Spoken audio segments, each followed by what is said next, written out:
مہک نے دل کے غنچے کھلا دیے، ان کی مہک جنت میں داخل ہو گیا۔ لیکن جب نماز فرض ہو گئی، حج فرض ہو گیا، زکوٰۃ فرض ہو گئی، تو پھر آیا الذین یؤمنون بالغیب ویقیمون الصلاۃ ویؤتون الزکاۃ ومما رزقناہم ينفقون۔ پھر مومن کی پہچان یہ ہو گئی کہ جو نمازوں کو قائم کرتے ہیں، زکوٰۃ ادا کرتے ہیں اور صاحب استطاعت حج کرتے ہیں، وہ اللہ کی بارگاہ میں متقین ہے اور مومنین ہیں۔ پھر حالات یہ ہو گئے کہ صاحب نماز بھی پڑھنے والے ہو گئے، زکوٰۃ بھی دینے والے ہو گئے، حج بھی کرنے والے ہو گئے، تو پھر ارشاد ہوگا ان کنتم تحبون اللہ فاتبعونی یحببکم اللہ ویغفر لکم ذنوبکم واللہ غفور الرحیم۔ اب صرف نماز سے کام نہیں چلے گا، اب صرف حج سے کام نہیں چلے گا، اب صرف زکوٰۃ دینے سے کام نہیں چلے گا، اب صرف کلمہ پڑھنے سے کام نہیں چلے گا۔ ان کنتم تحبون اللہ فاتبعونی یحببکم اللہ۔ اگر اللہ سے محبت کا دم بھرتے ہو، دیگے مانتے ہو، تو پھر محبوب سے بھی محبت کرنی ہوگی، محبوب کی اطاعت کرنی ہوگی، ورنہ تمہاری نمازیں، حج و زکوٰۃ، عمرے سارے منہ پہ مار دیے جائیں گے۔ اگر محبت رسول دل میں نہیں ہے، اطاعت رسول دل میں نہیں ہے۔ ڈاکٹر اقبال نے کہا تھا ای محمد سے وفا تو نے تو ہم تیرے ہیں، ہو قلم تیرے ہیں۔ یہ تبھی ڈاکٹر اقبال نے کہا تھا درس قرآن اگر اپنے نہ بلایا ہوتا، یہ زمانہ نہ زمانے نے دکھایا ہوتا۔ طریق مصطفیٰ کو چھوڑنا ہے وجہ بربادی، اسی میں قوم دنیا میں ہوئی بے اقتدار۔ قبر میں مومن جب پہنچا تو ہنس کے نکیروں نے دیکھا۔ قبر میں مومن جب پہنچا تو ہنس کے نکیروں نے دیکھا، کیوں نہ فرشتے پیار سے ملتے، نسبت ہی کچھ ایسی ہے۔ دنیا میں سرکار کی نعتیں پڑھتے رہے ہر ایک لمحہ، دنیا میں سرکار کی نعتیں پڑھتے رہے ہر ایک لمحہ۔ قبر میں بھی تھی نعت لبوں پر، قبر میں بھی تھی نعت لبوں پر، عادت ہی کچھ ایسی۔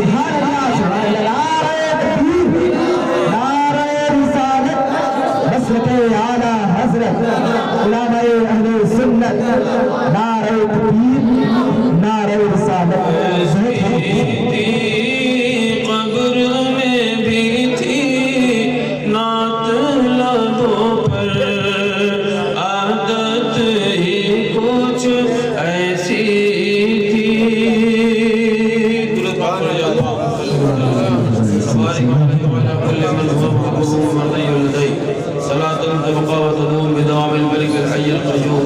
اشہد ان لا الہ الا اللہ واشہد ان محمدا عبدہ ورسولہ۔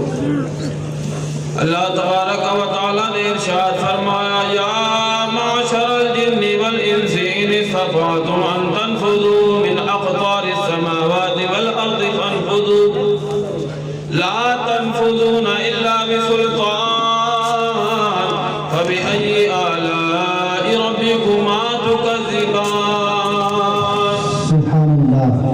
آیت مقدسہ کا مفہوم، اس کی تفسیر بتانے سے پہلے ایک بات میں آپ پر برابر کرانا چاہتا ہوں، واضح کرنا چاہتا ہوں۔ تقریب فہم کے لیے بات بتانا بھی ضروری ہے۔ آپ جس ملک میں رہتے ہو اس کا نام کیا ہے؟ کیا ہے؟ ہندوستان۔ بلند اس میں بھی شرف، اس میں بھی شرف۔ اللہ جس کا نام کیا ہے؟ ہندوستان.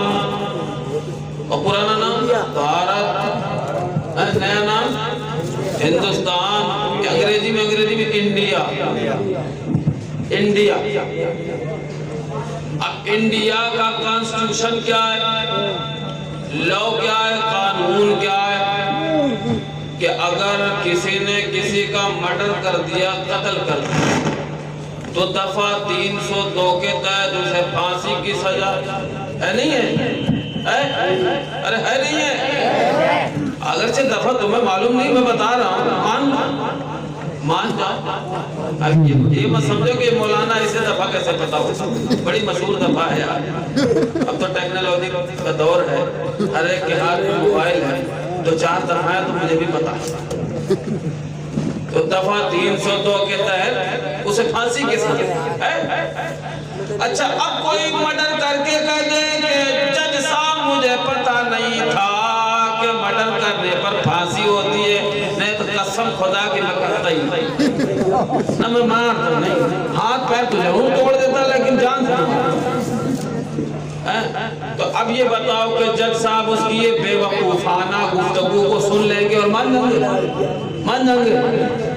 جبکہ جج صاحب بھی سمجھتے جانتے کہ ہندوستان کے کانسٹیٹیوشن ہر ایک آدمی کو پتہ نہیں ہے، سب کو معلوم ہے. اور وکیل ہو، جج ہو یا عام آدمی ہو، خاص آدمی ہو، یہ ہر ایک جانتا ہے کہ کانسٹیٹیوشن ہر ایک کو پتہ نہیں ہے، لاء پتہ نہیں ہے، ہر ایک دفعیں ہر ایک کسی کو پتہ نہیں ہے. لیکن پھر بھی جیسا کہیں گے یہ بے وقوف ہے، اسے پھانسی دے دو، اٹھاؤ اسے چڑھا دو پھانسی. کیوں صاحب؟ اسے تو معلوم ہی نہیں تھا. تو یہاں تو بڑے دانشور عقل مند حضرات کھڑے ہو جاتے ہیں، جی کوئی بات کر دی معلوم نہیں تھا، قانون ہے، چاہے معلوم ہو یا نہ ہو، چڑھو گے تو ضرور. تو پھر یہاں تو یہ کہہ دیتے ہیں کہ صاحب معلوم ہو یا نہ معلوم ہو، پھانسی کے درجے پہ چڑھنا ضرور ہے. لیکن جب میدان محشر کا معاملہ آتا ہے، اللہ کے احکام کا معاملہ آتا ہے، تو کہتے ہیں کیا کریں گے؟ کہہ دیں گے اللہ ہمیں معلوم نہیں تھا. کہہ دیں گے بھئی اللہ ہم کو معلوم نہیں تھا. نہ تو ایسا نہ کرتے، اب جیسے آتا ہے ویسے پڑھ لیتے ہیں، نہیں آتا نہیں پڑھتے. تو پیارے، ہر زمانے میں علم والے موجود رہے، سکھانے والے بتانے والے موجود رہے، مگر ان کے پیچھے خرافات کرنے سے اگر تمہیں فرصت ملتی تو کچھ سیکھتے. بس اگر موقع ملا ہے تو چوراہوں پر حقے کے دھوئیں میں اڑا دیا اور کہا جی اب کے تو امام صاحب آپ سے باہر ہو رہے ہیں، آپ سے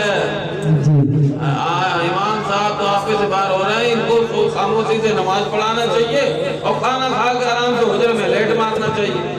تو یہ جو ہے گاؤں کے چکر میں پڑ گئے. بتاؤ، یہاں پارٹیاں چل رہی ہیں، انہیں پتہ نہ ہے کہ شیخوں کی پارٹی الگ ہے، کہ دھنوں کی الگ ہے، کہ خطابوں کی الگ ہے. انہیں پتہ ہی نہ، ان کے خطابوں کے ساتھ بیٹھ رہے ہیں. بتاؤ، شیخوں کی مسجد میں رہ رہے ہیں اور خطابوں کی یہاں بیٹھ رہے ہیں. بتاؤ.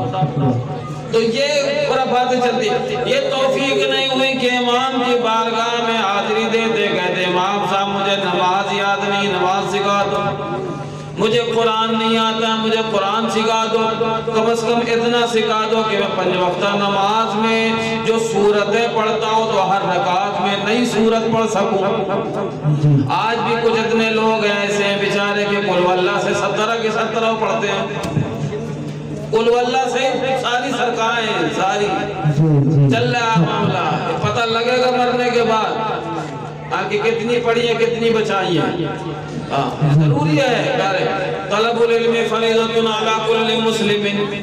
ہر مسلمان پر علم دین کا حاصل کرنا فرض ضروری ہے. ضروری نہیں حاصل کرو گے گناہگار ہو گئے. اور نامعلوم ہونے کی وجہ سے جو گناہ کیا ہے نا، یہ جو کہتے ہیں کہ صاحب ہمیں تو معلوم نہیں تھا معاف ہو جائے گا، تو ایک تو نامعلوم ہونے کا گناہ،